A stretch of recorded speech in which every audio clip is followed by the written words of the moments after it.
Case of the Pilfered Pooch, P.I. Carver. Oh, Queen Dolly Toodles, you're looking fantastic. But I need your other brush so I can finish combing this hair right here. So, be right here, and I'll be right back. Aw, little puppy. She must not love you. Let me take you home. I'll take good care of you.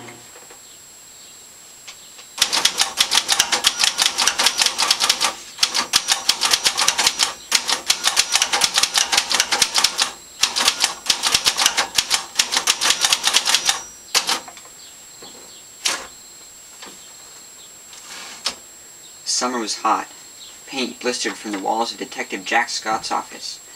Scott had only just closed his last case and was just settling down to a cold cup of iced tea when the telephone rang in a ditone fashion.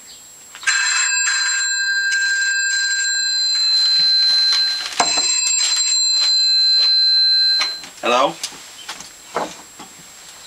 Yes, this is Detective Scott. Yes? Sounds like a job for me. I'll be right there.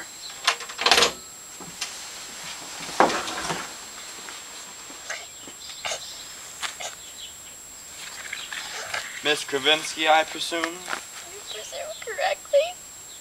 I hear you have a case that I need to solve. Would you like to describe it to me? My dog was stolen. Her name is Queen Dolly Toodles. And is she a big dog, little dog? Little. Like a terrier? Yeah. Well, how was she stolen? Well, we were at the dog show, and then I went to get her brush. And when I turned around, she was gone. Gone?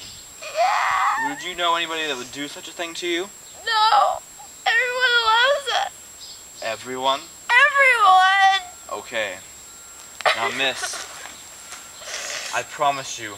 You don't understand. What? These were millions. I miss. I promise you, I will find your dog. Do not worry.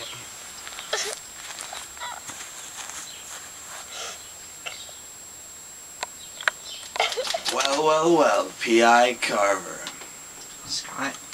Now listen, I don't like the way this story's going. Me saving a dog? I've dealt with better cases than this one in your previous books. Like, I've saved the Queen of England. I've stopped the Russians from creating a massive army. I've even stopped global warming. And me saving a dog in this one, I don't like it. I could write you out of this story. Is that a threat? I would make you who you are. I am better than you. Preston, I got your bath. Not right now, Mother. I put extra bubbles in. Well, Preston, you better go. There's extra bubbles.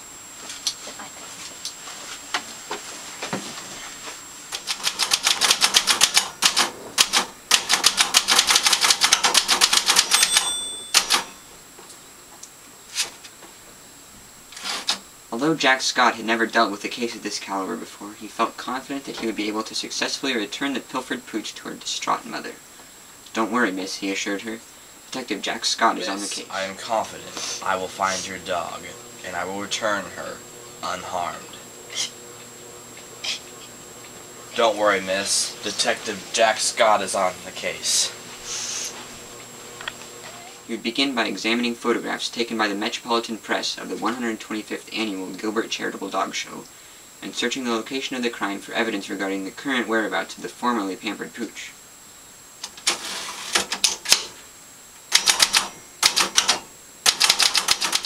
So this is where you last saw her? This is where, right here. Yeah, right there? Right there. Is that what'd you do here? Well, I set her down to brush her, and I was brushing her, but I had to go get her other comb to make her hair shiny. So I turned around this way, and went over here, and when I came back, she was gone. Whoa, wait.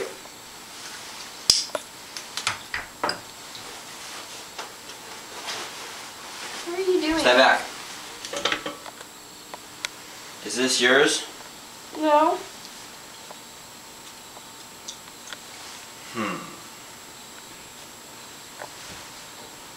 Let me analyze this. Ah, yes. Yes. Very interesting.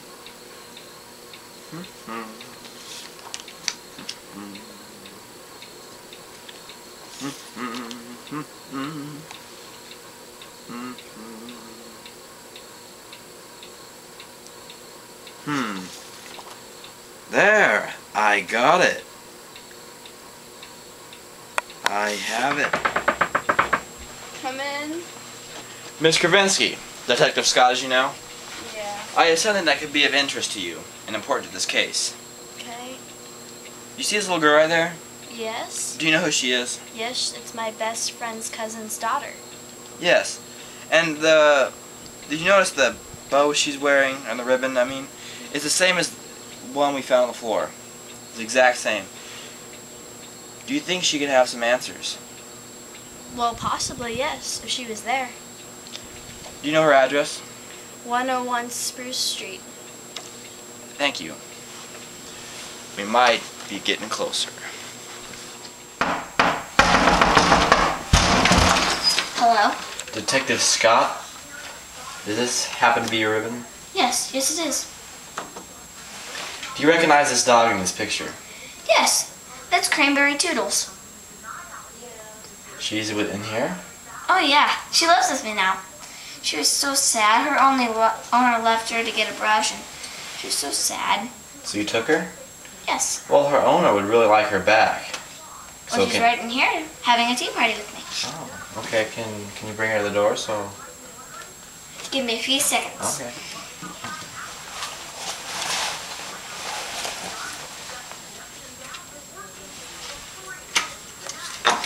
Ah.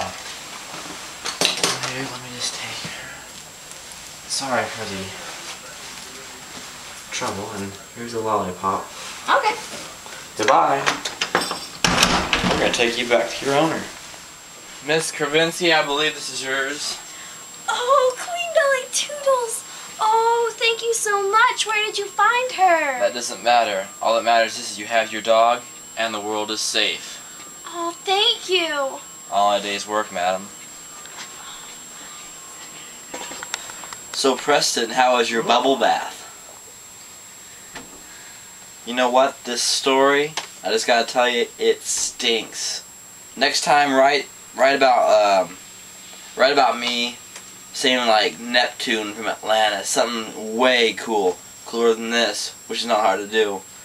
By the way, have you sent this in yet? I'm still editing it. There's some parts I need taking out. Yep. Well, I gotta go. Gotta do some saving around here.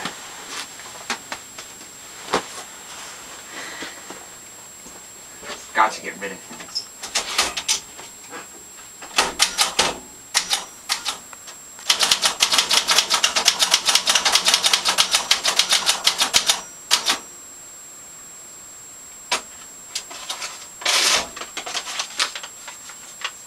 Some days later, Jack Scott found himself peacefully napping in his office when a van from the United Postal Service collided with a telephone pole in the alley beside the building. The crash caused Scott's signed edition of Harper Lee's classic To Kill a Mockingbird to fall from his shelf overhead. The impact fractured his skull, driving pieces of his cranium into the left frontal lobe of his brain, which killed him instantly. It's no good. I'll think of something later. Preston! Time for your malt! Coming, Mother.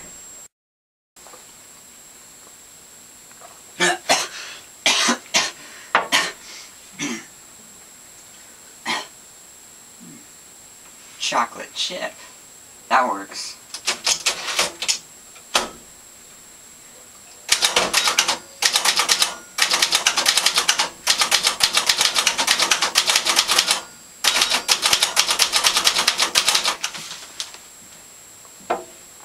It was another hot, sweltering day. The paint continued to fall from the walls of Detective Jack Scott's office as he enjoyed a nice, cool, refreshing malt purchased from the ice cream store down the street. Unbeknownst to Jack, however, the store had recently run out of vanilla ice cream and was now using chocolate chip as a substitute. While taking the last long sip from the bottom of the glass, Jack learned of a disappointing loss by the Barracudas from the late edition, when a chocolate chip became lodged in his throat, blocking his airway.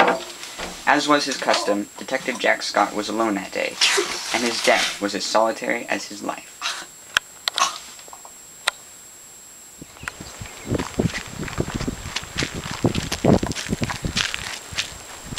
You don't want to do this. No, I'm pretty sure I do. I'm what makes you great.